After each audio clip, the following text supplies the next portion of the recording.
Amen. Bonjour à tous. Est-ce que vous allez bien ce matin? Amen. Amen. Soledad. Et vous, les autres? Sarah, ça va? Ok. Merci Seigneur, en tout cas, pour cette belle journée. Amen. Merci pour ce qu'il fait. Merci aussi à tous ceux qui nous retrouvent sur la chaîne YouTube de l'Église. Soyez richement bénis. On peut écouter, regarder avec les moyens technologiques aujourd'hui. C'est une grâce en tout cas. C'est une grâce aussi d'être dans une pleine liberté, en fait, si on peut le dire, hein, de pouvoir se réunir librement, sans difficulté, sans problème. Voilà. Parce que vous savez que dans certains pays, je pense que le pasteur Karim est mieux placé que moi pour le dire, que dans certains pays, ce n'est pas le cas. Il y a des gens qui ne peuvent pas se réunir par rapport à leur foi en Jésus-Christ. Et c'est une grâce que nous avons encore en France, en Europe, de pouvoir le faire. On ne sait pas pour combien de temps, mais Dieu seul le sait. Amen. Amen. Donc, est-ce que tu veux te réjouir ce matin? Moi, on fait un petit sondage. Quels sont ceux qui veulent se réjouir ce matin? Amen. Moi, j'ai levé deux mains parce que moi, je prends 2 fois. Amen. On va le prendre.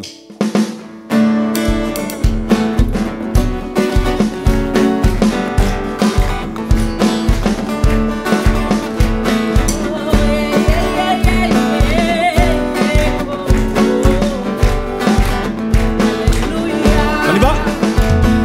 Je veux me réjouir dans le Dieu de mon salut, en Jésus mon roi. Je veux me réjouir dans le Dieu de mon salut, en Jésus mon roi. Je veux me réjouir dans le Dieu de mon salut, en Jésus mon roi. Je veux me réjouir dans le Dieu de mon salut, en Jésus mon roi. Il rend mes pieds semblables à ceux des biches. Il me fait marcher, il me fait marcher sur les lieux élevés. L'Éternel est ma force. Je veux me réjouir dans le Dieu de mon salut, en Jésus mon roi. Je veux me réjouir dans le Dieu de mon salut, en Jésus mon roi. Il rend mes pieds semblables à ceux des biches. Il me fait marcher, il me fait marcher sur les lieux élevés.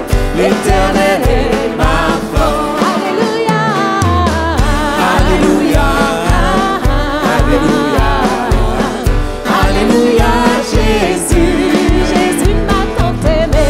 Alléluia, Alléluia, Alléluia, Jésus, Alléluia, Alléluia, Alléluia, Alléluia, Jésus, Jésus t'a tant aimé.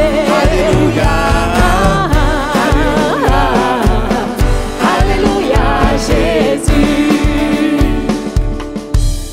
Amen.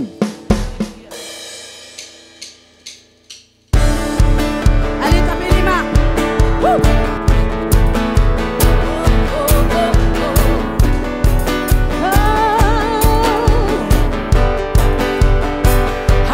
On va célébrer notre Dieu ce matin.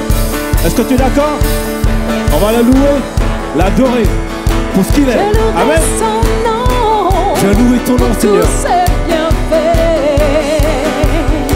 On y va. Je veux danser et louer, peu importe ce que je vis, de ressusciter vit en moi. Son nom est Jésus. Je suis né de Dieu, je suis victorieux. Je suis né pour influencer, rempli du Saint-Esprit. Oh, oh, oh, oh,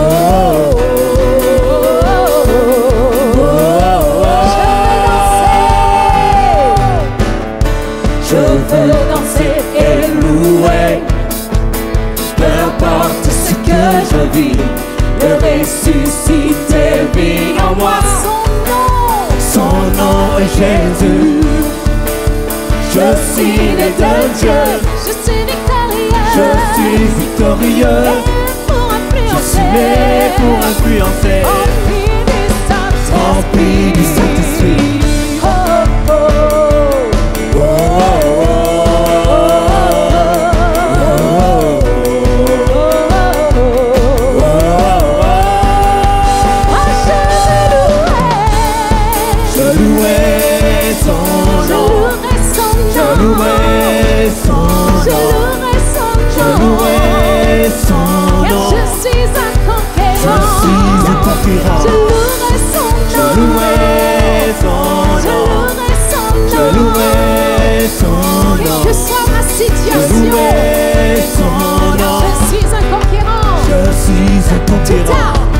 Tout a formé contre moi. Tout a formé contre toi. Et nul est sans effet.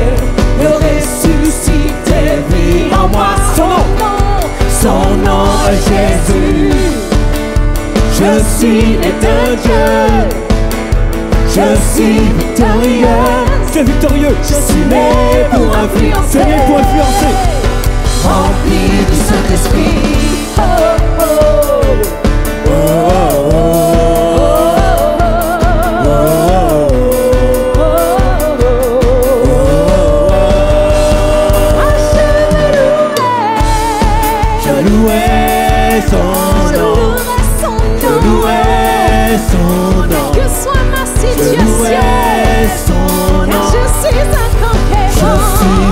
Je louerai son nom. Je louerai son nom. Je louerai son nom. Je suis un conquérant. Je suis un conquérant. Je suis un conquérant. Je suis un conquérant. Je suis un conquérant. Je suis un conquérant. Je suis un conquérant. Je suis un conquérant. Je suis un conquérant. Je suis un conquérant. Mais pour influencer. Mais pour influencer. Mais pour influencer. Mais pour influencer. Mais pour influencer. Mais pour influencer. Mais pour influencer. Mais pour influencer. Je suis victorieux. Je suis victorieux. Je suis victorieux. Je suis victorieux. Je suis victorieux. Je suis victorieux. Je suis victorieux. Je louerai son nom. Nous sommes ce matin. Je louerai son nom. Je louerai son nom. Je suis un conquérant. Je suis un conquérant. Je louerai son nom. Je louerai son nom. Je louerai son nom. Je louerai son nom. Je suis un conquérant. Je suis un conquérant. Je louerai son Je nom. louerai son nom. Je louerai son nom. Je louerai son nom. Car je suis un conquérant. Je suis un conquérant. Je louerai son Je nom. louerai son nom. Je louerai son Je nom. louerai son nom. Je louerai son Je louerai nom. son nom. Nous sommes des conquérants. Je t'en peux acclamer notre nom. Alléluia. Alléluia. Nous sommes des conquérants. Tu es un conquérant, mon père, ma soeur. Est-ce que tu le crois? Est-ce que tu le sais? Tu es un conquérant. Par son esprit, tu es un conquérant. Alléluia. Alléluia. Gloire à Dieu. Tu es un conquérant. Amen. Amen. Est-ce que tu le crois? Amen. Apparemment, il y en a qui ne le croient pas. Hein. Nous sommes des conquérants. Amen. Il faut que ça soit une déclaration. Parce que quand l'ennemi viendra t'attaquer, tu vas dire, écoute, tu sais quoi? J'ai même pas peur de toi. Amen. Parce que celui qui est avec moi, il est plus fort que toi. Amen. Et que par son nom, je suis conquérant. Amen. Alléluia. Est-ce qu'on peut acclamer notre Dieu ce matin? Alléluia. Amen.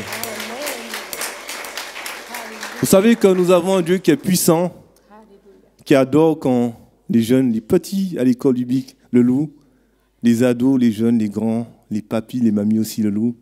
Et nous avons un Dieu qui est tellement bon qu'il a transformé l'eau en vin. Amen. Et notre Dieu, s'il a transformé l'eau en vin, qu'est-ce que tes problèmes face à un océan qu'il a transformé, un fleuve qu'il a transformé en vin? Amen.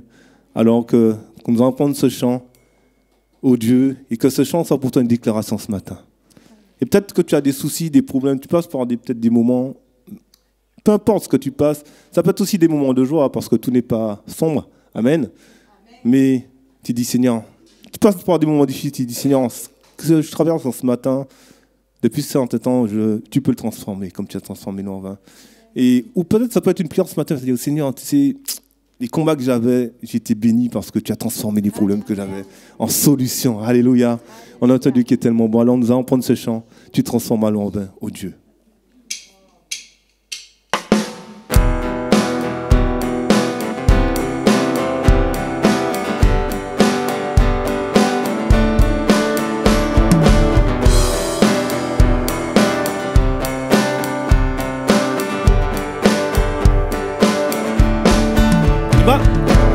Transforme l'eau en vin, touche à les yeux de ta main, mais comme toi,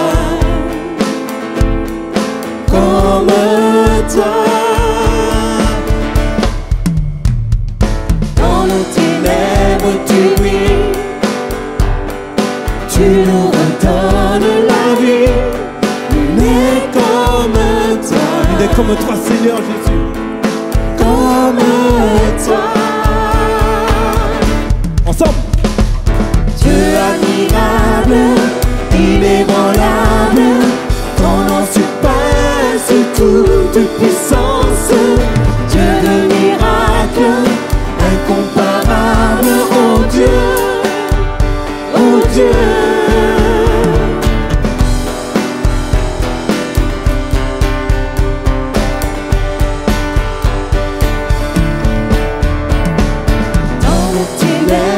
Tu brilles, Dans tes ténèbres, tu brilles, Seigneur. tu nous redonnes la vie, mais comme toi, Il est comme toi, Jésus. comme toi. Ensemble. Dieu admirable, inébranlable, ton nom surpasse toute puissance. Dieu de miracles, incomparable, oh Dieu, oh Dieu, admirable. Dieu admirable, inébranlable, ton nom surpasse toute puissance. Dieu de miracles, incomparable, oh Dieu, oh Dieu. Merci de taper là. Si notre Dieu est avec nous, qui sera contre nous? Est-ce que tu dois croire ce matin? Se chanter une déclaration. Si notre Dieu. Si notre Dieu est pour nous, qui pourra nous arrêter? Et si Dieu est avec nous, qui sera contre nous? Si notre Dieu est pour nous, qui pourra nous arrêter?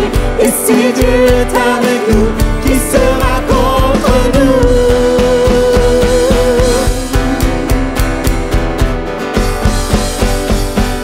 Qui sera contre nous?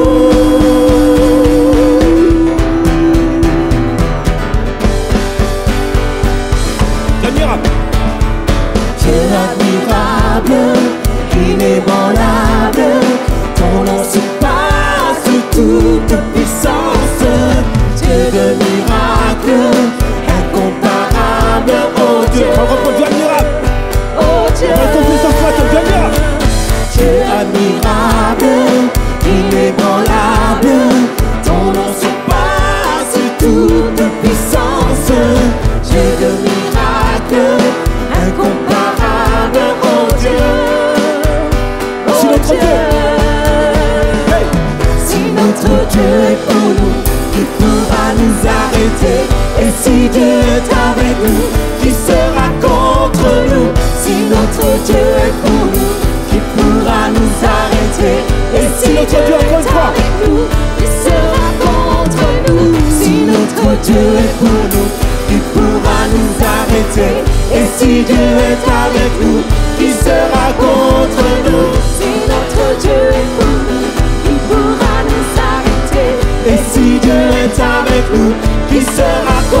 sera contre toi, mon frère, ma soeur? Qui peut être contre toi? Alléluia. On va prendre ce chant qui nous dit, il est venu briser tes chaînes. Je ne sais pas quelles sont tes chaînes, quels sont tes combats, quels sont... ce qui pourrait encore te retenir en arrière et qui te retient aussi d'aller en avant. Mais le Seigneur a dit qu'il est venu donner la liberté. La liberté aux captifs, la liberté à ceux qui étaient enchaînés. La liberté pour ceux qui aspirent à autre chose. Souvent, en fait, on a l'impression que notre Dieu, c'est un père fouettard. Donc, il est allé avec sa cravache, il ferait... Au contraire, Dieu n'est pas comme ça. Notre Dieu, il est tellement bon. Dieu est amour. Et notre Dieu, c'est pas un père fouettard. Il est pas comme nous, déjà. Il est au-dessus de nous. Et c'est un Dieu que, même si tu fais des bêtises, tu fais des erreurs, il est toujours là pour te dire, allez, tu vas encore y arriver, mon enfant. C'est pas grave. Redresse-toi. Je t'aime. Peu importe ce que tu as fait, c'est pas grave. Viens, enferme-toi. Prie-moi, loue-moi, et tu verras mon esprit descendra sur toi, et je te fortifierai. Ma joie sera ta force. Et notre Dieu, c'est un Dieu comme ça. Notre Dieu, c'est pas un Dieu qui... Notre Dieu veut notre bien, simplement. Il est venu briser tes chaînes. Alors ce matin, si peut-être que tu as des choses dans ta vie qui te retiennent, peut-être ça peut être, vous savez, une avalanche commence par un flocon de neige. C'est ce qu'on dit. Des fois, quand on voit l'avalanche, on voit toute la neige qui descend, mais vous savez que, d'après des spécialistes, moi je ne suis pas scientifique, mais ça commence par un petit flocon de neige. Et la chaîne d'un vélo, s'il y a un maillon qui ne fonctionne pas bien, eh ben, le vélo ne peut pas rouler. On fait dur sur place. Alors ce matin, si peut-être que pour toi, ce maillon, peut-être que pour toi, c'est un flocon, mais ce qu'il y a dans ta vie, en fait, que le Seigneur puisse briser ce flocon, que le Seigneur puisse briser ce maillon, et que quand tu vas chanter ce chant, tu vas penser à ce qui t'empêche d'avancer dans ta vie, et que tu vas le remettre entre les mains de notre Dieu. Et là, ça sera brisé dans le nom de Jésus.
J'entends les chaînes tomber.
la terre sont du Dieu À vous. tout-puissant. Alléluia, ouvre ta bouche. Alléluia, ouvre ta bouche. Proclame la puissance de Dieu dans ta vie. Alléluia, Dieu t'a rendu libre. Pourquoi tu restes attaché dans ces liens alors que Dieu t'a rendu libre? Reçois la liberté dans le nom de Jésus. Alléluia.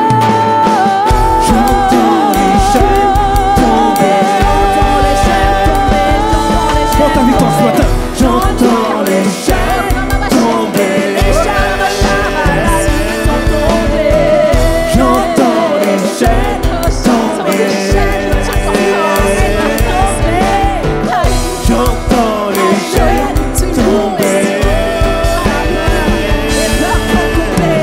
J'entends les chaînes tomber.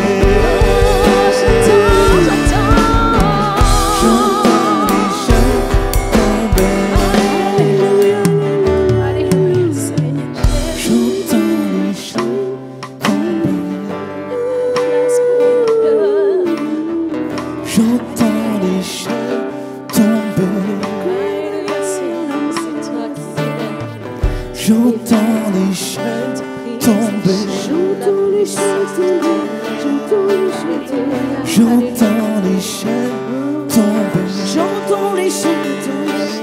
Qu'est-ce que t'as comme chaîne aujourd'hui? J'entends les chaînes. Qu'est-ce que t'as comme peur aujourd'hui?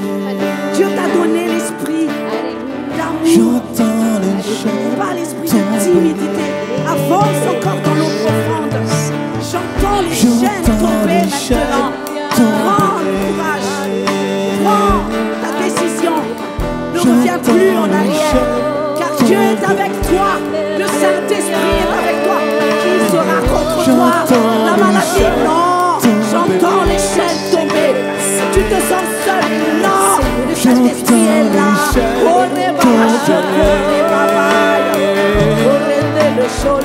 J'entends les chaînes tomber.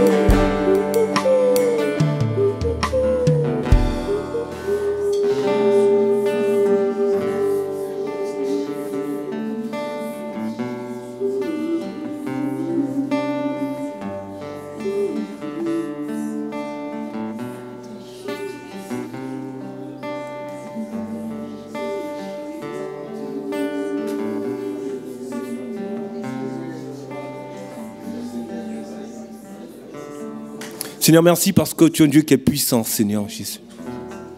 Merci parce que tu es un Dieu qui est grand, Seigneur mon Dieu. Parce que tu es venu briser les chaînes, Seigneur.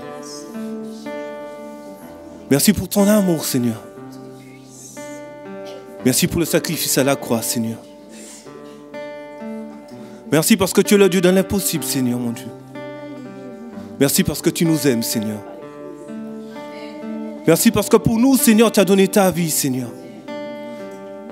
Au prix de ta vie, Seigneur. Merci parce qu'encore aujourd'hui, Seigneur, tu effaces nos dettes. Tu effaces nos péchés, Seigneur.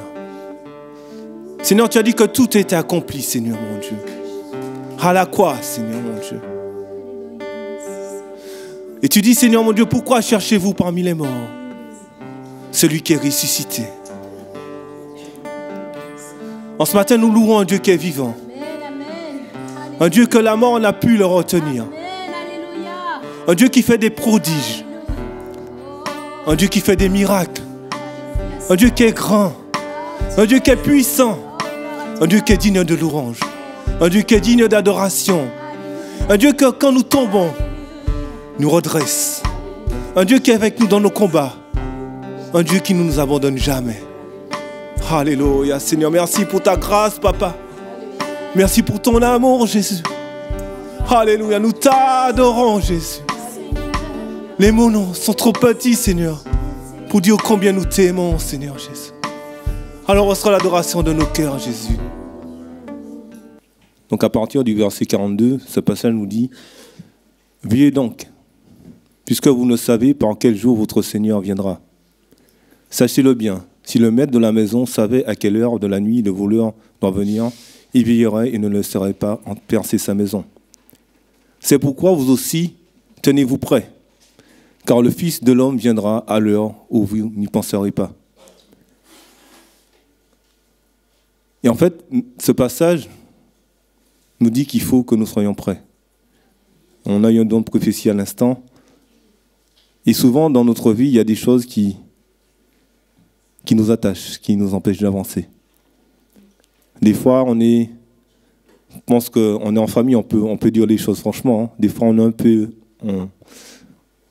On avait, ou peut-être qu'il y en a encore un peu dans le monde, un peu dans l'église. Moi, j'ai vécu aussi, je ne suis pas parfait, je suis comme vous.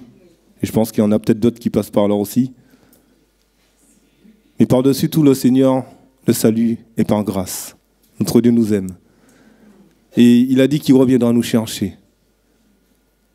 Mais ce verset nous dit qu'il faut que nous soyons prêts. Entre guillemets, c'est-à-dire te débarrasser de tout ce qui pourrait t'empêcher de partir. Tout ce qui voudrait encore te retenir. Les passions de ce monde, les choses de ce monde, les richesses de ce monde. Ça peut être plein de choses. Des idoles que nous avons mis dans notre cœur. Les traditions, les coutumes. Tout ce qui pourrait nous empêcher d'être prêts. Le Seigneur a donné sa vie à la croix. Son sang sa chair a été percée, son sang a coulé pour nous. Alors qu'il a été ressuscité, il a apparu aux disciples. Plusieurs l'ont vu. Il a dit qu'il partira. Il est parti. Il a dit qu'il reviendra. Il reviendra. Alors la question ce matin, c'est que, es-tu prêt? Ne me réponds pas, mais que ça soit entre toi et Dieu. Es-tu prêt? Si Dieu revient maintenant, est-ce que tu es prêt à partir avec lui? Ou est-ce qu'il y a encore des choses dans ta vie qui te retiennent encore en arrière et qui t'empêchent de partir? Vous savez, notre frère Karim, c'est un missionnaire, c'est un pasteur de notre église aussi, il voyage beaucoup, il voit ce qui se passe dans le monde. Et on voit que les forces des ténèbres sont très actives. Et quand nous regardons TF1, pour ne pas citer les actualités, nous voyons que l'immoralité et la méchanceté s'est accrue dans ce monde. C'est ce qui est écrit dans la parole. Donc en ce matin, que ce temps de cette scène pour toi, c'est un temps de consécration. Comme je l'ai dit précédemment, notre Dieu, ce n'est pas un père fritard, mais c'est un Dieu qui est bon. Parce qu'il nous dit dans sa parole, il fait pleuvoir ses richesses sur le bon comme sur le méchant. Il ne veut plus faire pleuvoir que sur le bon ses richesses. Mais dans sa grande bonté, il faut aussi tomber sur le méchant des bénédictions. C'est pour ça que dans le monde, on voit qu'il y a des gens qui sont méchants, mais qui sont bénis. C'est de par sa bonté, en fait. En ce matin, que ce temps soit un temps de consécration, de reconsécration. C'est peut-être que tu as un peu, toi qui es jeune dans le monde, dans l'église, bon, tu ne sais pas trop, bon, voilà, c'est cool le monde, c'est cool l'église, mais voilà, on n'a pas le temps. C'est plus le temps de perdre son temps. Nous avons chanté à l'instant, nous sommes des conquérants. Dieu t'appelle à être conquérant. Un conquérant dans ta maison, un conquérant dans ton travail, un conquérant dans l'église, pour attirer des âmes à lui. C'est ça notre mission. Notre mission, l'adorer, le louer, trouver des âmes, arracher des âmes, on va dire, carrément, parce qu'ils sont prisonniers, arracher des âmes aux ténèbres et le servir dans l'église. J'espère que tu te retrouves au moins dans une case en ce matin. Alors que ce temps de cette scène ne sera pas une condamnation pour toi, mais ce sera un temps de victoire. Amen. Parce que notre Dieu, il est vivant.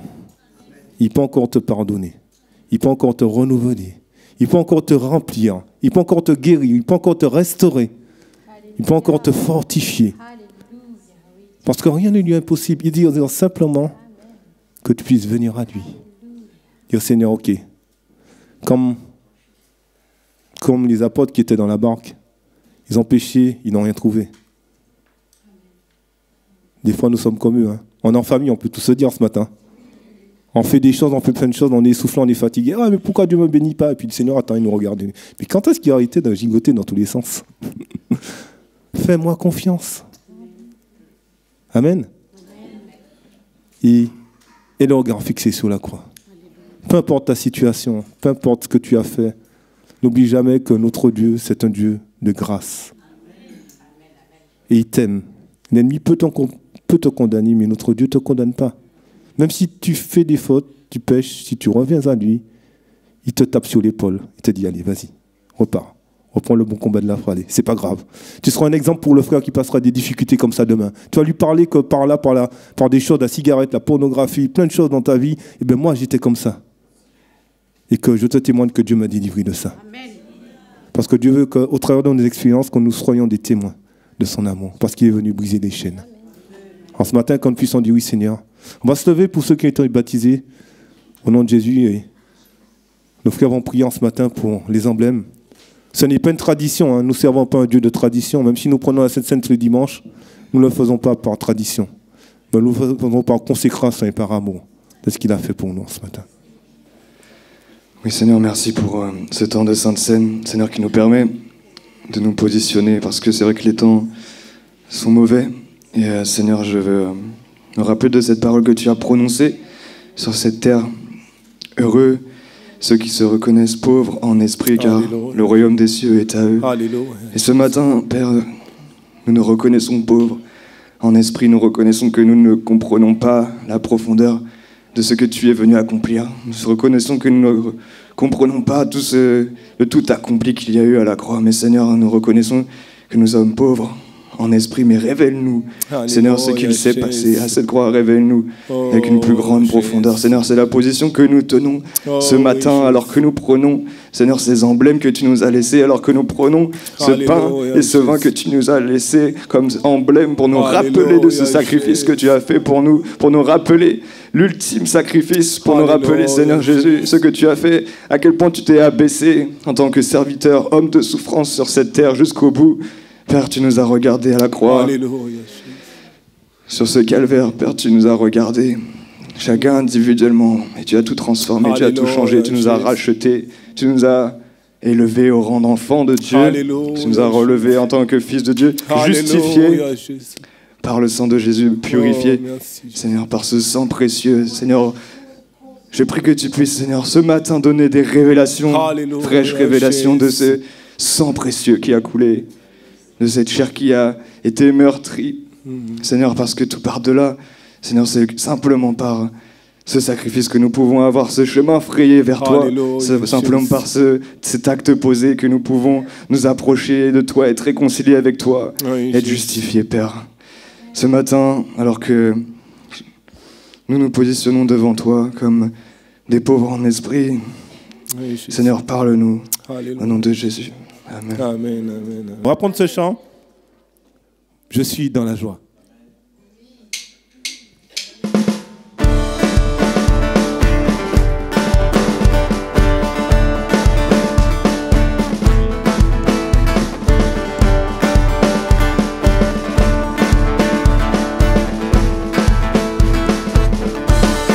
Je chanterai de tout cœur les merveilleux de mon papa Yahweh, qui m'a ôté des ténèbres, qui m'a délivré de tout. T'as délivré de tout péché. Est-ce que tu le crois? Je chanterai de tout cœur les merveilleux de mon papa Yahweh, qui m'a ôté des ténèbres, qui m'a délivré de tout péché. Mon papa est fidèle, il ne m'abandonnera jamais. Je n'ai plus rien à craindre, car Yahweh m'a libéré. Mon papa, il est fidèle, il ne m'abandonne jamais.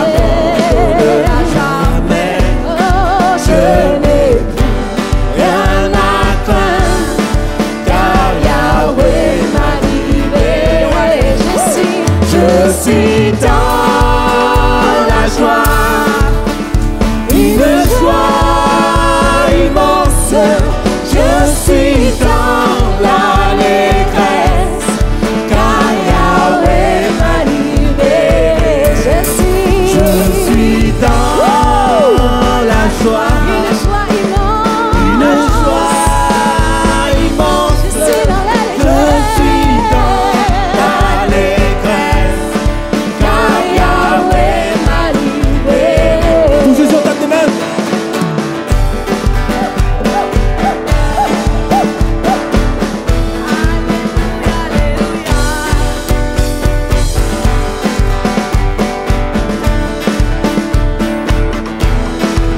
chanterai. Je chanterai de tout cœur les merveilles de mon papa Yahweh, qui m'a ôté des ténèbres, qui m'a délivré de tout péché. Je chanterai de tout cœur les merveilles de mon papa Yahweh, qui m'a ôté des ténèbres, il m'a délivré de tout péché. Ensemble, mon papa. Mon papa est fidèle, il ne m'abandonnera jamais. Est-ce que tu le crois? Tu n'as plus rien à craindre. Yahweh t'a libéré. Mon papa, il est fidèle. Il te l'a dit ce matin encore. Il ne t'abandonnera jamais.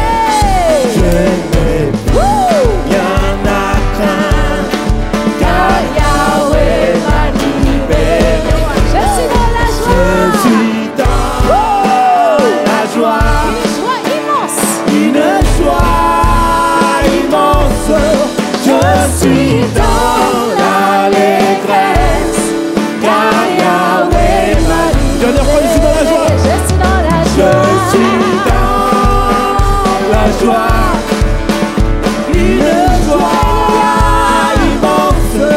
Je suis dans l'allégresse, car Yahweh m'a libéré. Car Yahweh m'a libéré.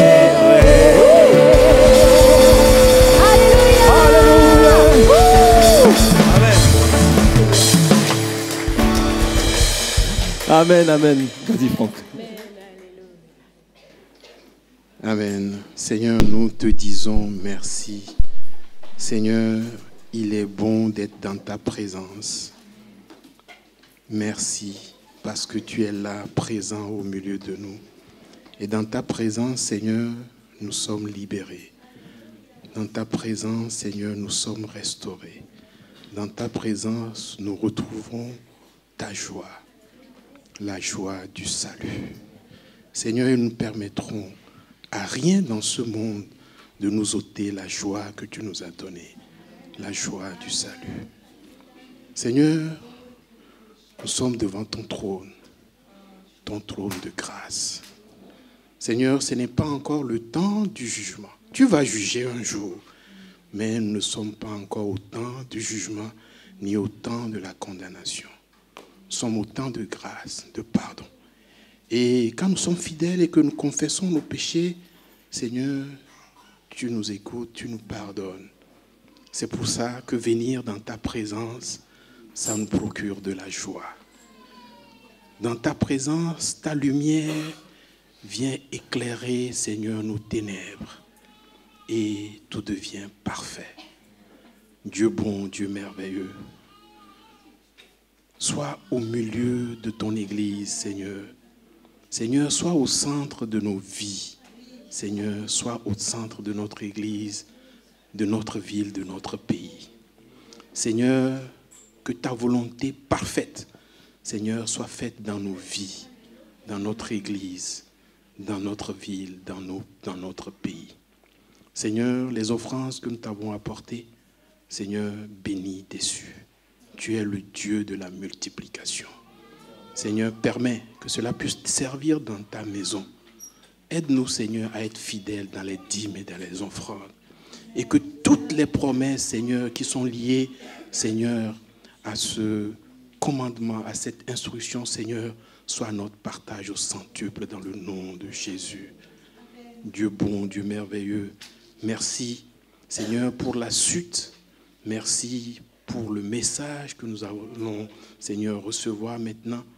Nous demandons de bénir ton serviteur, Seigneur, de parler au travers de lui et que ta parole vienne nous rafraîchir, nous restaurer.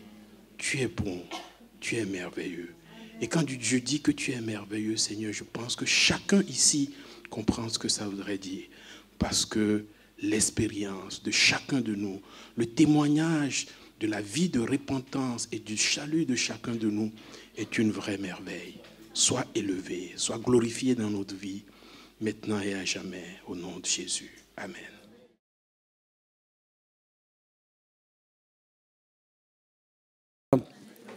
Alors ce matin, on va poursuivre sur le thème du livre des Éphésiens. Et on va poursuivre tout le livre des Éphésiens pour finir avec ce fameux texte qui nous parle de l'armure du croyant. Et on va disséquer, on va développer tout ça. Mes frères et sœurs, si on prend le temps là sur ce livre, c'est pour que, et je vous demande et je prie aussi pour qu'il y ait un changement notable dans notre foi, dans votre foi. Que vous ne veniez pas chaque dimanche et que vous n'écoutiez pas les messages juste pour votre, avoir un peu plus de connaissances, mais pour que vous expérimentiez un peu plus. Écoutez bien, c'est très sérieux. Ne vous laissez perturber par rien.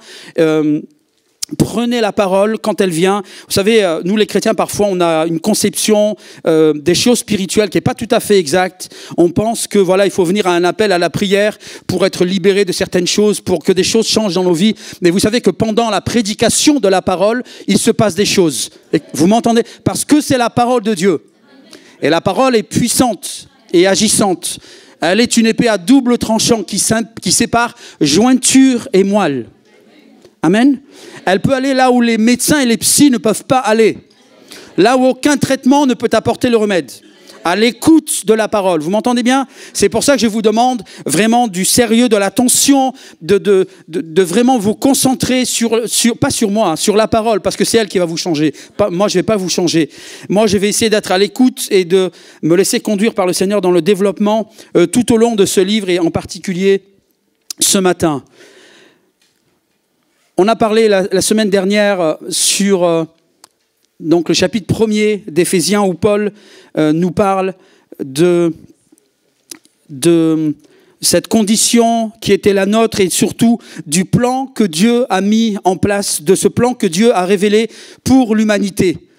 On pensait même lorsqu'on était incroyant que Dieu ne se souciait pas de l'humanité, que l'humanité dans la souffrance, dans la maladie et toutes ces choses. Mais lorsqu'on lit Éphésiens chapitre 1er, Paul nous dévoile le plan que Dieu avait fixé d'avance. Et Dieu a fixé le temps et il a amené à l'accomplissement de ce temps pour que ce plan soit révélé. Et Paul nous en fait part.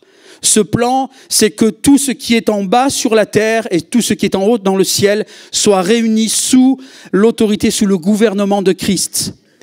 On a besoin de prendre de la hauteur, frères et sœurs. Écoutez bien, nous on pense que la vie chrétienne c'est une petite option, c'est un petit plus. Non, c'est un bouleversement, c'est un changement. On prend de la hauteur, on se rend compte qu'en fait il y a un monde au-delà de nous, un monde invisible, un monde spirituel, là où règne Dieu et ses anges, là où aussi il y a des puissances mauvaises de ténèbres qui essayent de contrecarrer l'œuvre de Dieu et de combattre l'Église avec un grand E, pas les institutions, l'Église de Christ, les gens qui ont rencontré le Seigneur. Et ce temps que nous vivons ici-bas sur la terre, est-ce qu'on pourrait mettre le premier slide, s'il vous plaît? Merci beaucoup. C'est ce que je vous avais montré la semaine dernière, très simpliste, mais c'est pour vous illustrer qu'en fait, ce que vous voyez en bas, entre la création et l'enlèvement de l'Église, cette parenthèse qui illustre les choses d'ici-bas, c'est qu'une parenthèse. On est dans du temporel, dans quelque chose de matériel. On n'est pas dans quelque chose d'invisible et de spirituel. Et l'idée, c'est que l'histoire de l'humanité qui se décline là, dans ce simple schéma, va arriver à un moment où ce monde-là va prendre fin. Le monde temporel, le monde matériel va prendre fin pour vivre les vraies réalités de l'univers et de Dieu. C'est-à-dire la vie dans la présence de Dieu, si on a fait la paix avec Dieu ici-bas, au travers de celui qu'il a envoyé, Jésus. Et tout un programme incroyable, puissant, extraordinaire, qu'on découvre justement à la lecture de la parole de Dieu. Un plan qui est révélé en grande partie aussi par l'apôtre Paul, qui a un niveau de révélation et une connaissance très puissante, accrue, du fait de sa proximité au Seigneur et de la rencontre qu'il a faite avec le Seigneur. Concentrez-vous bien. Ce temps-là, donc, en bas, est appelé à finir, à disparaître. Parce qu'il est temporel, il est limité, il a un début, il a une fin. Mais ce que nous voyons en haut, les choses d'en haut n'ont pas de début, n'ont pas de fin. C'est l'éternité, vous comprenez? On rentre dans la dimension de Dieu. Et cette parenthèse, nous pouvons la quitter et être dans la présence de Dieu par Christ. Et Christ, en fait, si on devait schématiser, on mettrait une grande croix au milieu parce que c'est l'événement majeur qui bascule l'histoire de l'humanité et qui permet un accomplissement total et conduire l'humanité, ce qui est en bas, avec ce qui est en haut. C'est le désir de Christ. Ne vous laissez pas perturber par les échanges devant. Le plan de Dieu donc s'exécute pour l'humanité au travers des siècles. Dieu n'est pas pris au dépourvu, les choses se passent et se déroulent comme il l'a prévu. Les hommes s'agitent, les nations s'agitent même contre Dieu, mais Dieu reste souverain et son plan s'exécute petit à petit au cours du temps et il fait concourir les circonstances pour que son plan justement se mette en place. On va faire quelque chose de particulier. J'ai bien aimé, je ne me rappelle plus si c'est quelqu'un qui a prié ou qui a prophétisé dans ce sens, mais le libre arbitre. Je vous disais qu'il n'y a rien de magique avec Dieu. Bien sûr, Dieu peut nous toucher sans qu'on le demande. Ça, on a déjà vécu ces expériences. Mais ensuite, vous n'êtes plus des bébés qui réclamaient la béquée, vous savez, comme les bébés oiseaux qui attendent. Ah, ils attendent que la maman donne. On n'est plus dans ce truc-là, c'est fini.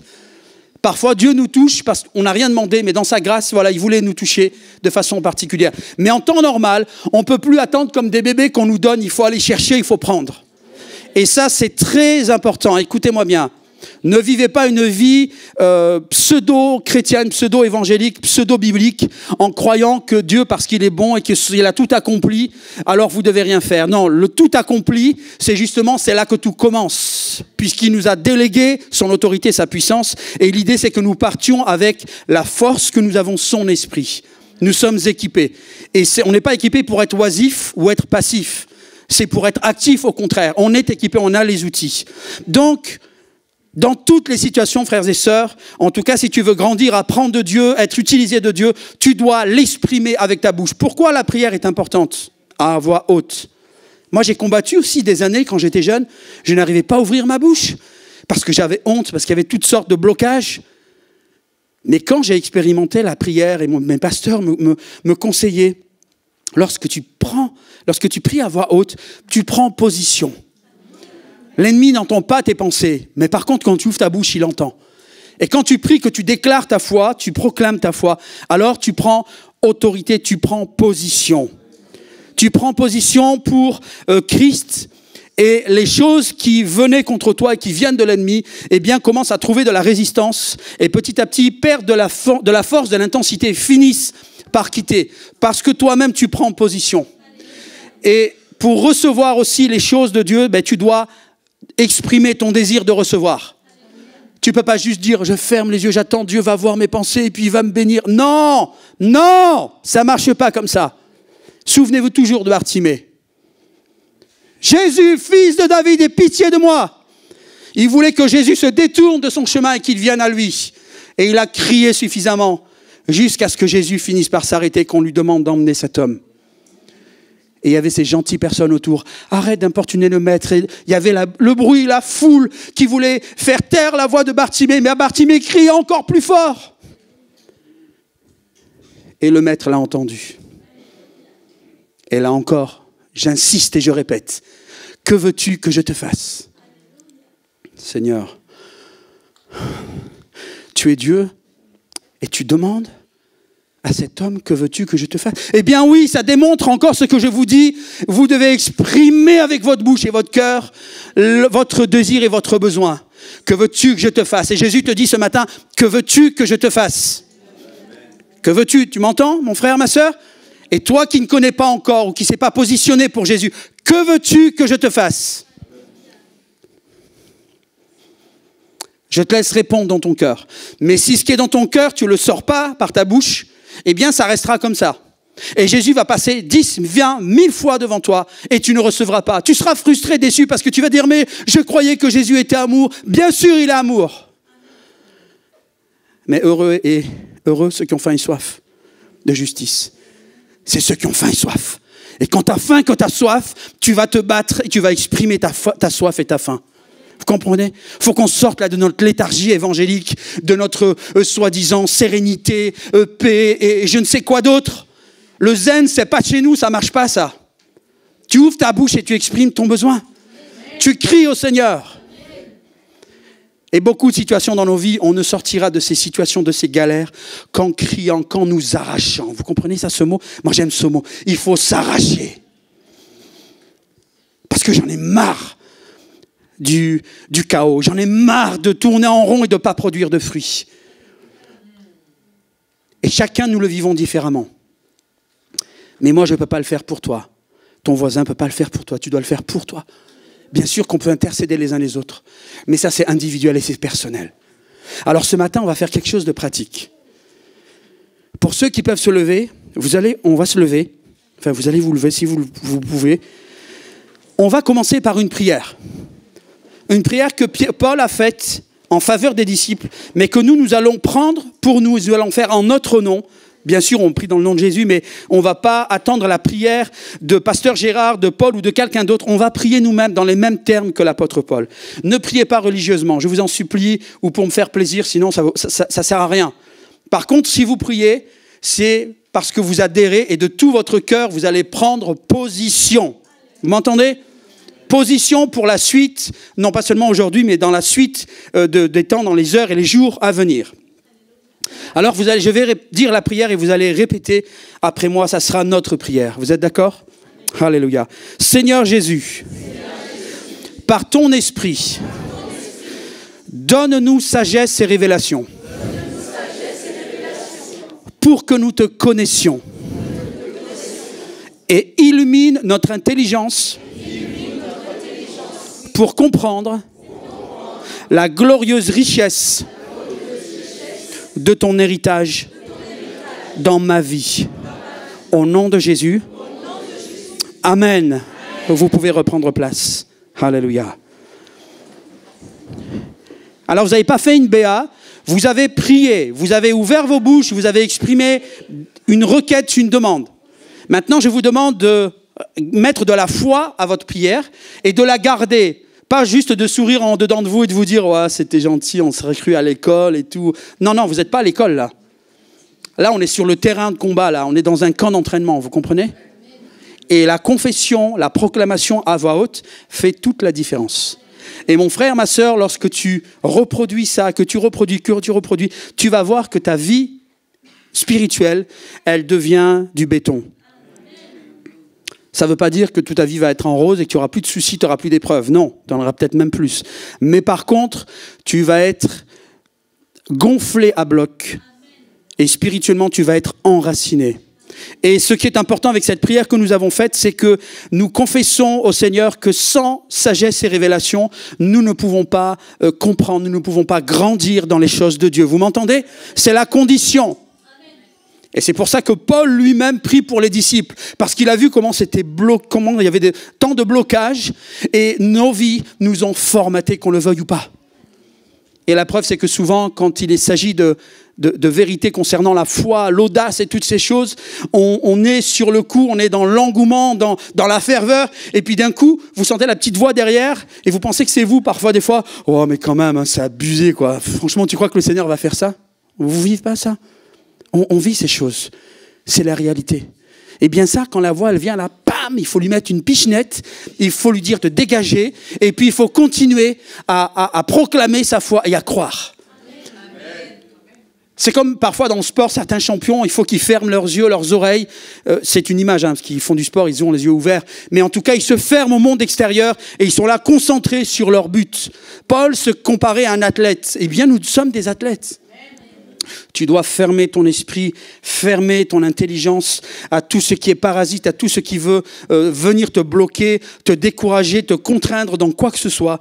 Et tu avances dans les convictions, les choses que tu as reçues de Dieu et dans sa parole. Amen. Alors ce matin, sur la base de cette prière, on va aborder la suite du message. Donc comme je vous ai dit, on va continuer sur Éphésiens et on va attaquer le chapitre 2.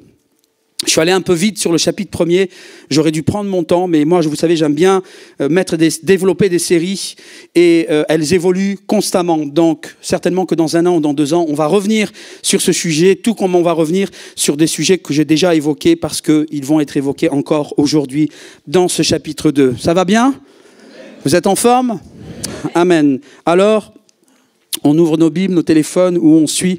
Ici, on va lire donc le chapitre 2. Le chapitre 2, c'est nous, les humains, qui avons fait ce découpage en chapitres, en versets, pour que ce soit plus facile pour nous déplacer, nous repérer dans la Bible. À la base, dans le texte grec ou dans le texte hébraïque, il n'y a pas de chapitre, vous comprenez ? Le texte, il est linéaire et il est d'un bloc. Et donc là, on aurait tendance peut-être à lire ce texte en occultant, surtout si on a lu le chapitre la semaine dernière, on risque d'occulter le contexte du chapitre premier. On va lire donc les quelques versets auparavant, à partir du verset 21 du chapitre 1er, pardon pour la vidéoprojection, chapitre 1er, verset 21, où Paul, après avoir fini de prier, veut finir avec un bouquet final pour encourager les disciples et aussi pour prendre en contre-pied les Éphésiens, les païens qui sont là et qui ont écouté le message de Paul, en parlant de cette puissance que Dieu a déployée dans toute sa force quand il nous a sauvés. C'est la même puissance qu'il a déployée lorsqu'il a ressuscité Christ. Est-ce que vous voyez l'analogie ?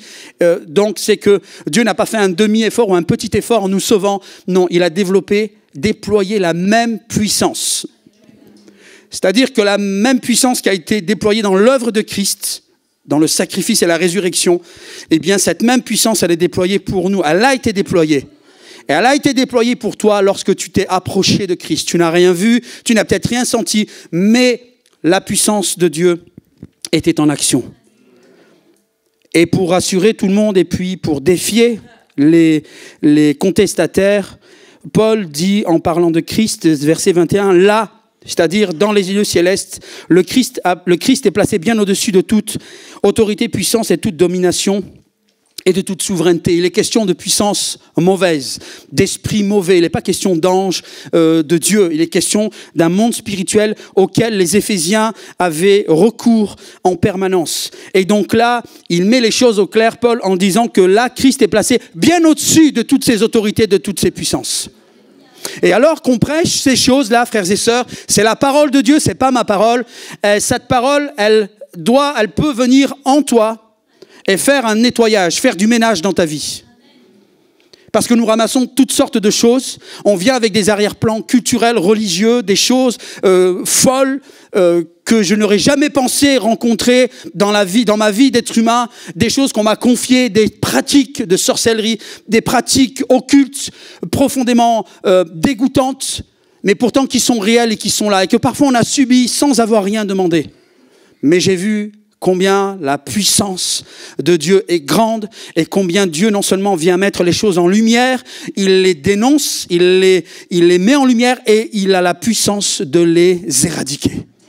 Donc écoute bien mon frère, ma sœur, mon ami, il n'y a rien dans ta vie qui vienne de tes parents, de tes grands-parents, de tes arrière-grands-parents, de tout ton héritage, qui soit trop grand, parce que là, dans les lieux célestes, Christ est placé bien au-dessus de tout ce qui a pu être fait contre toi dans ta vie, dans ta lignée familiale ou dans ta culture. Amen. Ces choses, il faut que tu les fasses tiennes, que cette vérité, tu l'acceptes et que tu dises Amen. Et alors, qu'elle est en toi dans ta vie si tu batailles avec certaines choses, alors la parole, cette vérité en toi, va faire son œuvre parce que c'est la parole de Dieu. Elle n'est pas magique, c'est la parole de Dieu. Et quand la parole rencontre de la résistance et quelque chose qui n'est pas de source divine, alors cette chose n'a pas le choix que de quitter. Mais elle a besoin de ton concours, de ton positionnement. C'est pour ça que dans la parole, il nous est dit, si tu confesses de ta bouche le Seigneur Jésus, tu seras sauvé. Si tu confesses, on ne peut pas dire non, Seigneur, c'est connaît mes pensées, je ne veux pas ouvrir ma bouche, je ne veux pas me faire baptiser. Eh bien, tu ne seras pas sauvé. Tu dois confesser. C'est un acte légal de changement de propriétaire. Quand tu confesses, tu changes, tu te positionnes et ça a une valeur légale dans le monde spirituel et les forces en action eh bien, sont obligées d'agir en fonction de ta confession. Amen. Seigneur, ouvre nos yeux. Alléluia.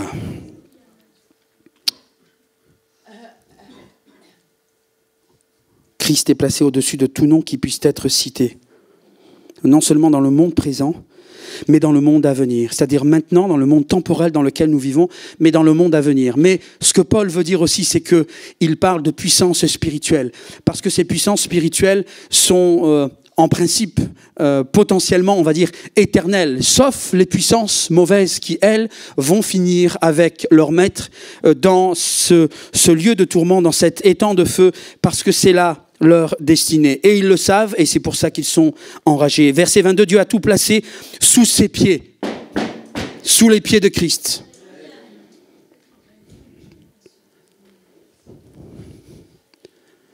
Tout avec un grand T.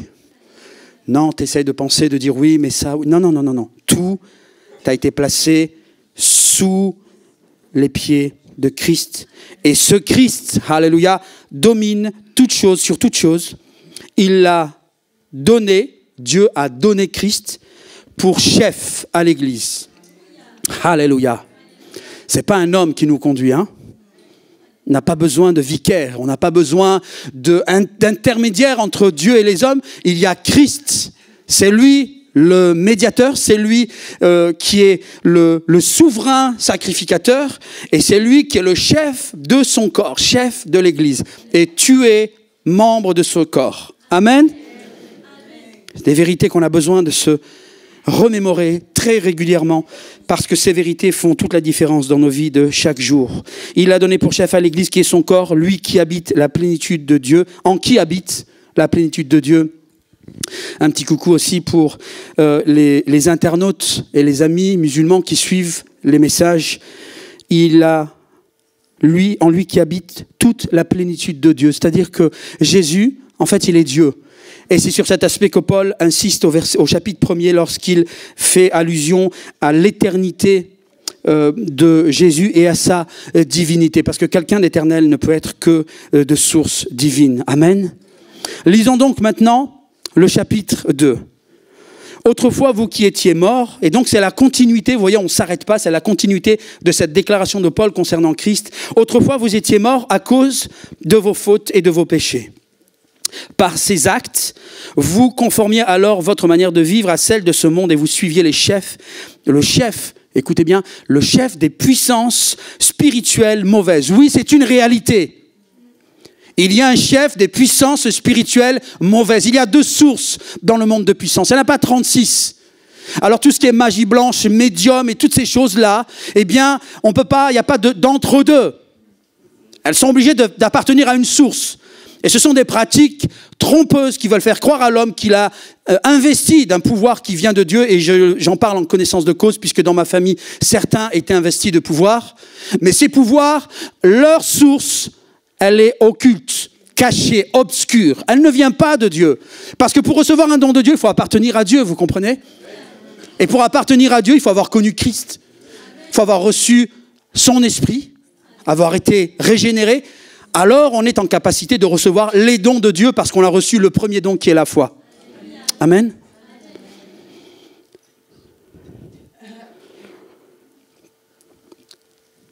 Cet esprit, en parlant du chef des puissances spirituelles mauvaises, cet esprit qui agit maintenant dans les hommes rebelles à Dieu.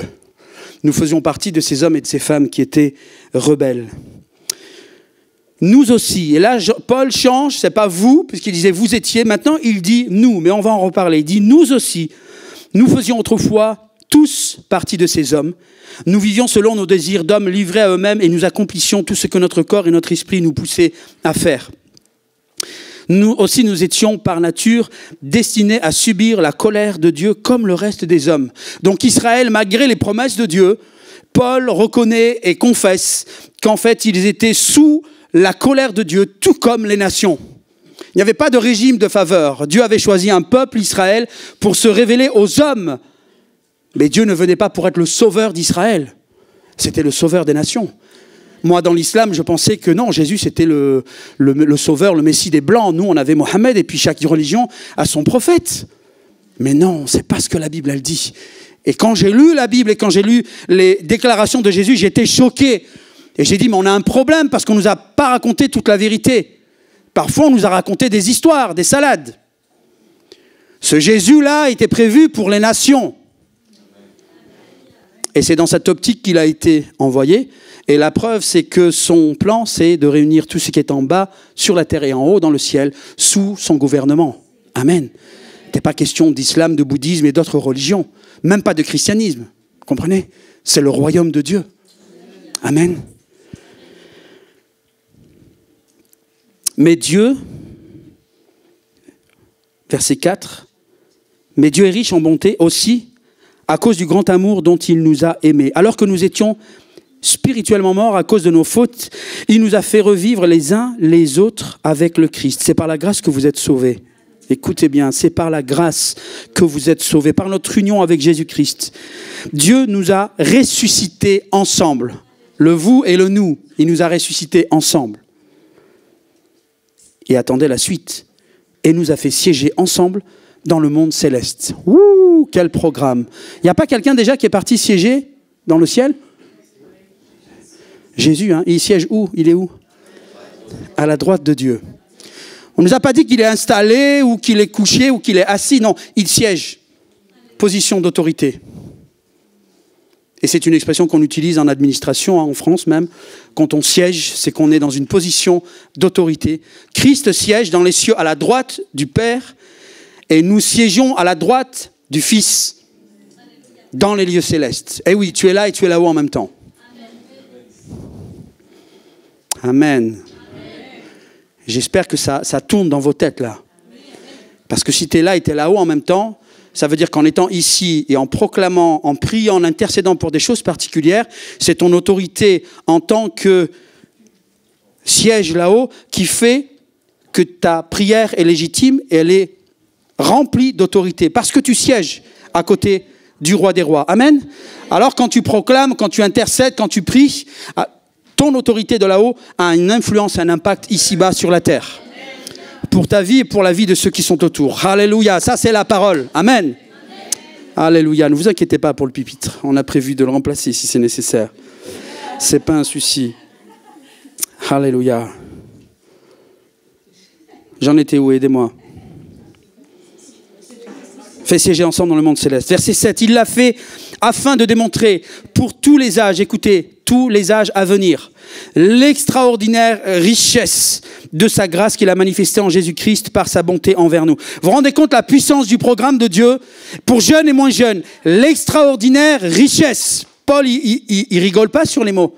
Il y va à fond. Mais il n'exagère pas. Il n'exagère pas. Le fait, c'est que nous sommes aveugles, nous sommes encore dans l'obscurité. On a besoin que Dieu nous donne sagesse et révélation et qu'il illumine notre intelligence. Parce qu'on a besoin de révélation pour comprendre ces choses et pour réaliser quelle est cette extraordinaire richesse de sa grâce. Alléluia. Si on réalisait ces choses à 100%, la face de la terre serait complètement transformée. 90% des hommes, des femmes seraient sauvés sur la planète.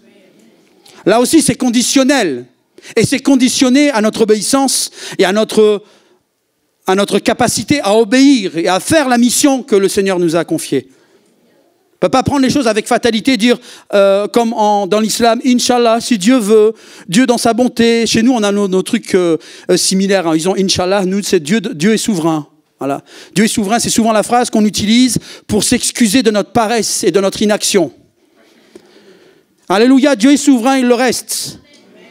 Par contre, c'est nous qui ne pouvons pas nous cacher derrière ces belles déclarations. On a besoin de passer à l'action avec les choses que Dieu a fait pour nous. On n'a pas le droit de bénéficier de tous les cadeaux et de toutes les transformations qu'il a opérées en nous et de ce qu'il nous a équipés, du parler en langue, du Saint-Esprit, de la prophétie, juste pour nous faire plaisir entre nous comme un club à l'église. C'est pas possible et c'est pas concevable. Amen. Ces choses-là, il faut qu'on aille dehors, les prophétiser dehors. Prendre autorité, libérer les captifs, guérir les malades, chasser les démons, ressusciter les morts. Il y a du 3 amen. Priez pour votre voisin pour qu'il devienne chrétien. Priez. C'est plus l'évangile ou quoi, les amis? Vous êtes étonnés, vous avez peur de dire oui parce que ça vous engage. Est-ce que c'est l'évangile ou pas? Jésus a dit, vous chasserez les démons, vous guérirez les malades ou pas? Amen. Amen.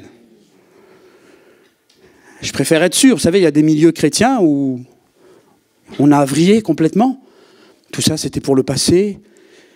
Et puis, il y a toutes sortes de choses qui se mettent en place, en plus, toutes sortes de folies. On a besoin de rester sur la parole et ne pas tergiverser. Verset 8, car c'est par la grâce que vous êtes sauvés par le moyen de la foi, cela ne vient pas de vous, c'est un don de Dieu. Paul est en train de faire mal à ses auditeurs. Il parle aux Juifs.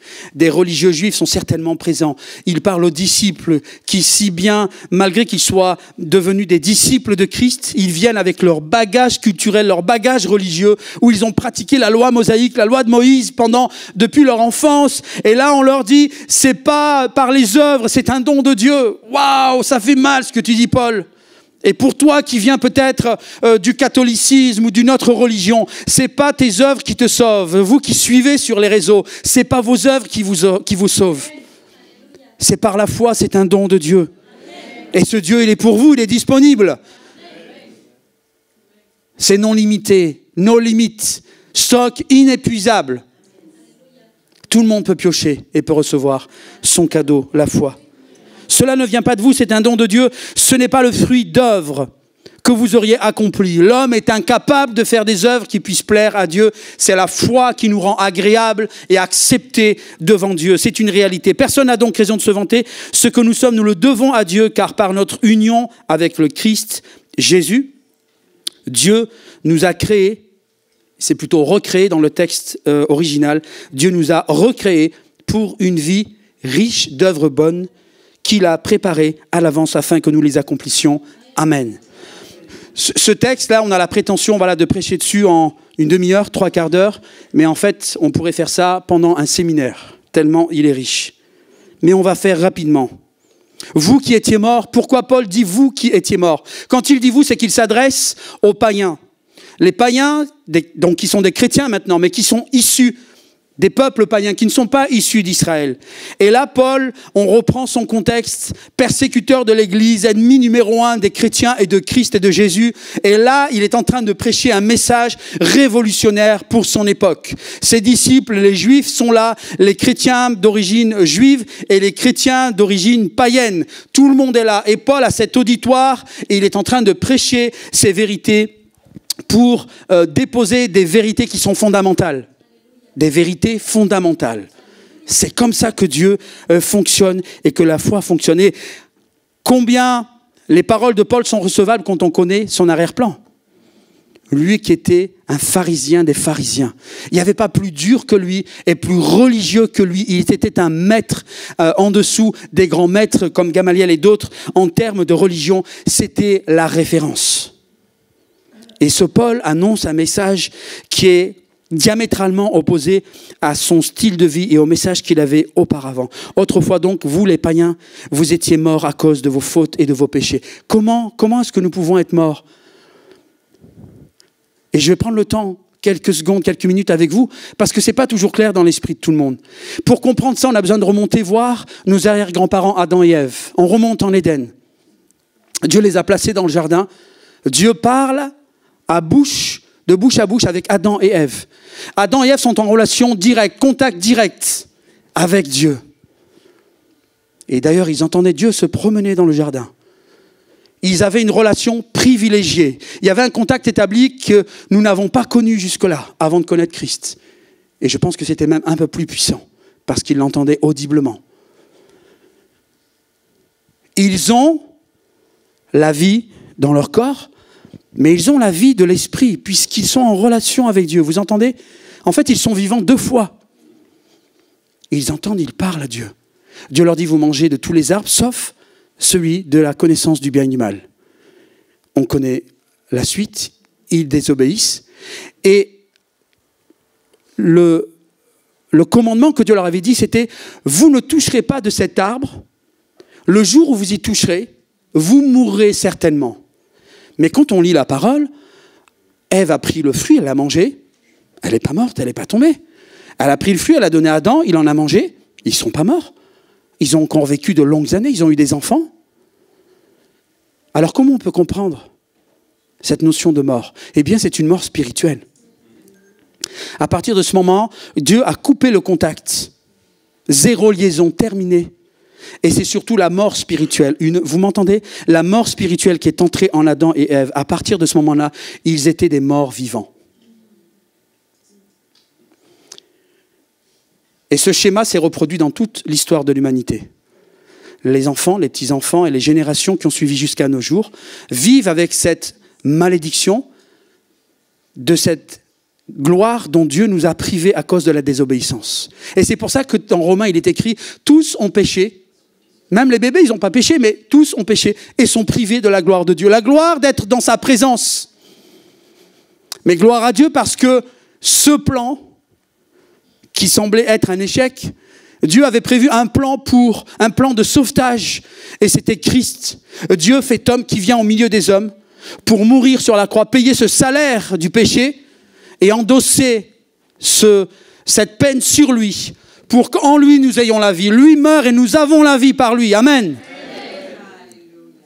Et alors que nous avons la vie, quand j'accepte Jésus, je reçois cette vie nouvelle. Mais en fait, cette vie nouvelle, elle est nouvelle, mais elle n'a rien de nouveau. C'était ce qu'Adam et Ève avaient déjà. Comprenez?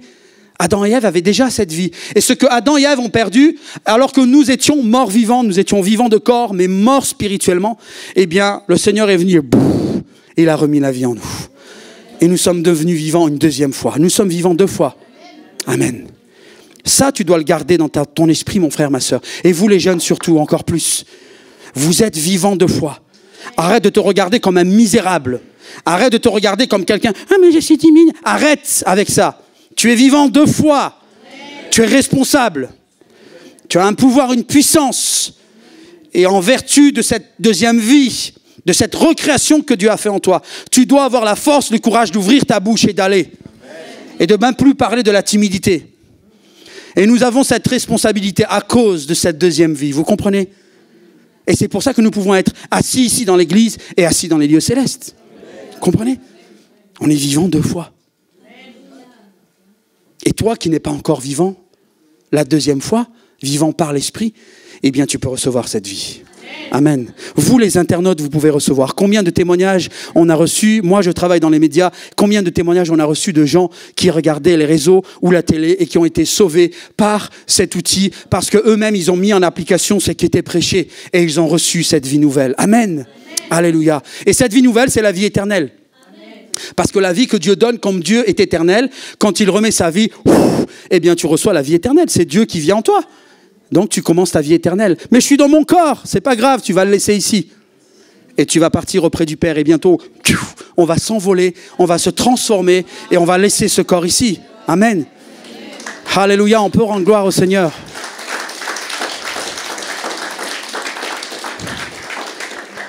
Frères et sœurs, il faut qu'on s'arrache avant que le Seigneur revienne. Il faut qu'on s'arrache de toutes ces considérations humaines et qu'on soit un peu des fous, un peu plus fous qu'on est et qu'on pense à toutes ces réalités, toutes ces vérités. Et moi, c'est pour ça que j'aime prier avec les Africains, surtout même quand je suis en Afrique, parce que des fois, quand ils sont ici, ils ont oublié d'où ils viennent. Mais quand on est là-bas, même les jeunes, les enfants, là, ils prient et ils lancent des termes, des proclamations. Ils disent, ah là, lui, il connaît, hein. Il connaît la parole et il a expérimenté, hein. Alléluia. Mais ça, c'est pas venu par magie, hein. C'est venu parce qu'il y a la parole. Quand nous, on assiste à 15, 20, 50 cultes par an, les Africains, ils en sont à 4 fois plus. C'est pour ça qu'ils grandissent beaucoup plus vite que nous. Mais moi, je veux être un Africain. Vous me voyez là, blanc, café, mais là, c'est un Africain. C'est pour ça que le Seigneur m'a mis avec Pasteur Gérard. Moi, avec un blanc, j'aurais été triste. Pas d'offense hein, pour ceux qui regardent ou qui écoutent. Mais pour moi, c'est important. Et le Seigneur sait. Alléluia. Je vais me faire couper la tête. Hein.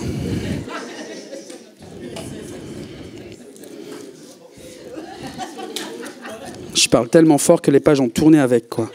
Seigneur. Bon, on va terminer parce que votre outil va attendre.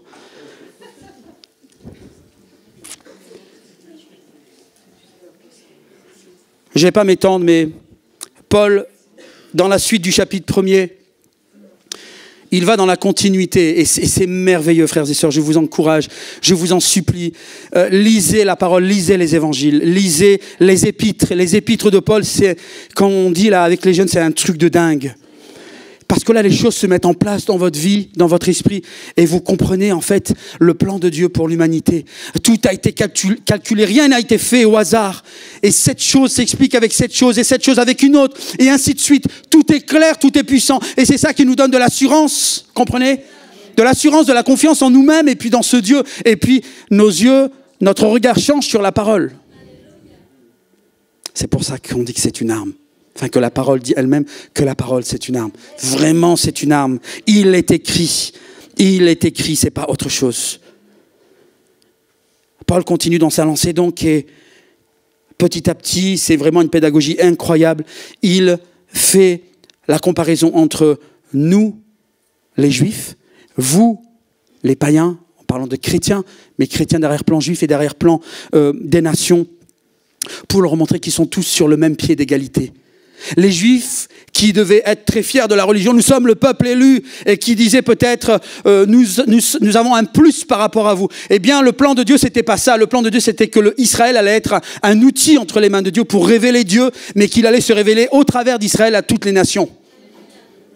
Et il a amené Israël par la loi, et il a amené les nations, et par Christ, elles sont réunies. Et c'est pour ça que Paul dit, nous sommes réunis ensemble. Et nous sommes assis ensemble dans les lieux célestes. Il n'y a que Dieu qui peut faire une œuvre pareille. Amen. Du coup, j'ai oublié mes slides. Est-ce qu'on peut jeter un œil, les pauvres? Autrefois. Donc ça veut dire que si autrefois, maintenant on est quoi alors? Alléluia. Tu peux dire, je suis vivant? Je suis vivant par la vertu de l'Esprit de Dieu. Waouh!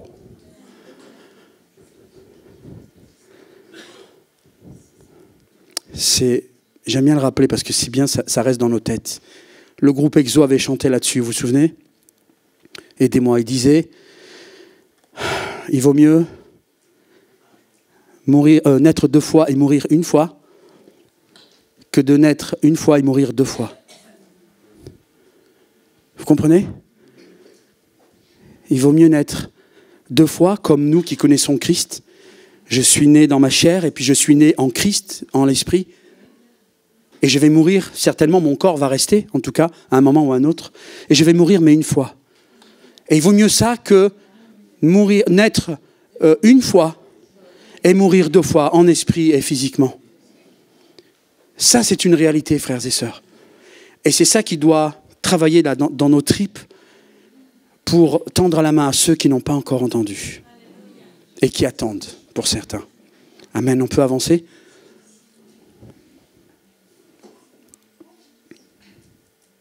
Et on va terminer avec ça. Alléluia. Dieu nous a créés pour une vie riche d'œuvres bonnes qu'il a préparées d'avance afin que nous les accomplissions. J'avais prêché, je pense, il y a 1 an et demi, peut-être 2 ans, sur ce thème, et je vais revenir parce que l'auditoire a changé, et c'est bon de reprendre ce texte, donc je ne vais pas développer ça en détail. Mais vous voyez ce que le texte nous dit. Dans le texte original, c'est pas créer, c'est recréer. Dieu nous a recréés. Lorsque nous avons rencontré Christ, c'est comme si nous étions créés une nouvelle fois. On a été créé une première fois dans notre corps, et on est recréé une deuxième fois en esprit. Alléluia. C'est pour ça que la parole dit que nous sommes ou des nouvelles créatures. Alléluia. Mais non, je suis le même. Mais non, tu es une nouvelle créature. Il y a l'ancien toi, mais il y a le nouveau toi maintenant. Wouh! Toi, tu n'es pas très beau là. Hein? Va falloir s'occuper de toi. Dieu nous a créés pour une vie riche. Alléluia. Est-ce que ta vie, elle est riche en Dieu? J'espère. Et pour ceux pour qui la vie de Dieu ne serait pas riche et vous êtes frustrés parce que vous vous dites... Je vois rien de spécial, moi, dans ma vie, j'arrive pas. J'aimerais servir. C'est pas une fatalité, écoutez bien, c'est pas une fatalité. Ça, c'est une promesse de Dieu. Alors si, comme les Africains, tu te mets à proclamer cette parole, parce que tu veux ta part, toi aussi. C'est pas moi, c'est pas Pasteur Gérard ou moi qui le dis, c'est la parole. Dieu nous a recréés, il t'a recréé, toi, par ton prénom, pour une vie riche. C'est ce que Dieu a prévu. Si tu ne vis pas une vie riche, c'est qu'il y a un problème. Attention, je ne suis pas en train de dire que tu vas planer à fond et ta vie, ça va être nickel, plus de problèmes, tout va couler. Non, ce n'est pas ça que je suis en train de dire. Une vie riche en Dieu, dans les choses de Dieu. Et elle est riche de quoi cette vie? Eh bien, d'œuvres bonnes, d'œuvres que Dieu a préparées d'avance. Et je termine avec ça. Le Paul, c'est incroyable. Hein. J'allais dire, c'est une tronche, c'est une tête, ce Paul, mais en fait, c'est à cause de la révélation qu'il a. Et Paul, il met les choses à plat. Et il leur a déjà lavé la face en leur disant, c'est pas par vos mérites, c'est un don de Dieu, c'est par la foi, c'est une grâce, c'est un don de Dieu. Donc, pour la foi, il fait comprendre à tout le monde que, en termes de foi, c'est pas la religion qui sauve, c'est pas les œuvres, c'est la grâce et c'est par la foi. Amen. Et Paul, là, dans cette description des œuvres, il fait une analogie. Et il dit de la même manière que ce n'est pas les œuvres qui sauvent et que tu voudrais servir pour faire des œuvres, eh bien, Dieu a déjà préparé des œuvres. Ne perds pas ton temps. Ne perds pas ton temps. Cette grâce que nous avons dans les œuvres, c'est qu'elles sont préparées d'avance. Et vraiment, une sœur à la fin du premier culte est venue me voir pour me raconter justement ce qu'elle a vécu là dans la semaine. Une œuvre préparée d'avance, quelque chose d'incroyable. Quelque chose qu'on ne peut pas créer nous-mêmes. Et des œuvres préparées d'avance, il y en a plein. Moi, j'ai servi pendant de longues années en pensant faire toujours l'œuvre de Dieu. Mais ce n'était pas toujours le cas. Et on peut être une église même, de bon cœur, faire vraiment de tout notre cœur l'œuvre de Dieu. Alors on fait l'œuvre de Dieu avec un grand E de façon générale. Mais ensuite, dans cette œuvre de Dieu, il y a les œuvres. Et on peut faire des œuvres par notre force. On a très peu de fruits ou pas de fruits. On est frustré, on a dépensé de l'argent, on est fatigué, on a dépensé du temps. Et parfois on fait rien, absolument rien. Et le Seigneur nous dit, va ici, ou va voir un tel, ou il nous envoie quelqu'un. Et là, c'est une œuvre préparée d'avance. On fait ce que le Seigneur nous appelle à faire. Les fruits sont là, ils sont immédiats, ils sont visibles. Pourquoi? Parce que c'est l'œuvre de Dieu, vous comprenez? Elles sont préparées d'avance. Et on a la responsabilité d'ouvrir les yeux et de demander à Dieu qu'il nous conduise. Si ça vous fait envie, j'espère que ça vous fait envie, eh bien vous devez prier pour que Dieu révèle ses œuvres devant vous. Parce qu'en fait, tu n'as rien à faire. Tu n'as rien à faire, elles sont déjà là. Tu as juste besoin de marcher dedans, de les accomplir. Elle est préparée déjà. Si on est assez sensible à ces choses-là et qu'on le demande, qu'on le désire, qu'on le proclame, eh bien on le vit, frères et sœurs. C'est le but. On ne peut pas être des théoriciens de la parole. Il faut qu'on soit des praticiens, il faut qu'on pratique et qu'on expérimente. C'est ça qui va te donner l'envie d'aller plus loin encore. Quand tu pries pour quelqu'un, qu'il se passe quelque chose, tu dis « Wow, Seigneur, tu fais ça avec moi, mais je veux encore » et tu recommences et tu recommences. Vous croyez que ma vie, mon zèle, ça vient d'où? Ça vient de là. Parce que pendant des années, je me suis mis comme un petit, j'ai dit non, je ne suis pas capable. J'étais avec toutes mes frustrations, mes complexes et tout le reste. Jusqu'au jour où le Seigneur m'a utilisé. Une fois, j'ai dit, ouh, mais c'est vrai alors ce qui est écrit là. C'était pas pour il y a 2000 ans. Et puis une deuxième fois, elle a dit non, mais tu délires pas, c'est vrai en fait. Alors t'en veux encore et tu recommences. Et ça fait 33 ans maintenant, frères et sœurs. Vous pensez que dans le ventre de ma mère, moi j'étais pasteur? Mais non, je sais pas. On ne m'a pas attrapé, ouais, tu vas être pasteur. Non. J'étais un chrétien jeune, normal. À 17 ans, j'ai entendu parler de Jésus. Et le Seigneur a fait cette œuvre parce que d'étape en étape, j'ai vécu et j'ai expérimenté la puissance de Dieu et j'en voulais toujours plus. Et ensuite, ton champ s'élargit, tu dis, ouh, il n'y a pas de limite. Alors on avance, on fonce. On apprend après la sagesse qu'il ne faut pas toujours foncer, mais on laisse faire le Seigneur. Amen. Alors gardez dans vos cœurs les choses que nous avons partagées. Gardez dans vos cœurs surtout et mettez la foi à la prière que vous avez faite avec vos bouches. Qu'elle reste dans vos cœurs et que vous appuyez votre foi dessus. Et Dieu n'est pas Dieu, vous m'entendez? Je le dis, j'ose le dire. Dieu n'est pas Dieu s'il n'agit pas. Et s'il n'agit pas vraiment et que tu as respecté, on va dire, les consignes, c'est qu'il y a un blocage. Alors tu dis, Seigneur, Saint-Esprit, ouvre mes yeux. Montre-moi le blocage. Est-ce que c'est un péché ou quelque chose d'autre pour que je fasse le ménage? Quand le ménage est fait, c'était ce qui a été prophétisé ce matin. Tu confesses ton péché, tu te repens et tu y renonces. et le Seigneur bénisse. C'est un principe spirituel. Amen. Alléluia. Seigneur, merci pour ta parole parce qu'elle est la vérité. Seigneur, merci pour les richesses que tu partages et merci pour les richesses que tu as déjà partagées avec beaucoup, Seigneur, et pour ceux avec qui tu vas partager. Seigneur, fais naître le zèle, l'envie, ce désir ardent, Seigneur, de cette envie de vivre encore et encore, Seigneur, pour chacune des vies de mes frères et sœurs ce matin, des amis nouveaux, mais aussi pour l'aspect collectif de l'Église. Tu as des plans parfaits, préparés pour l'Église du Pontrot, ici, pour les églises alentours, pour ma vie, pour ma famille. Au nom de Jésus, je proclame que ta parole est la vérité. Et je réclame encore, Seigneur, sagesse et révélation, et que tu illumines les yeux de mon cœur pour que je comprenne la richesse de ton plan dans ma vie. Au nom de Jésus, Amen.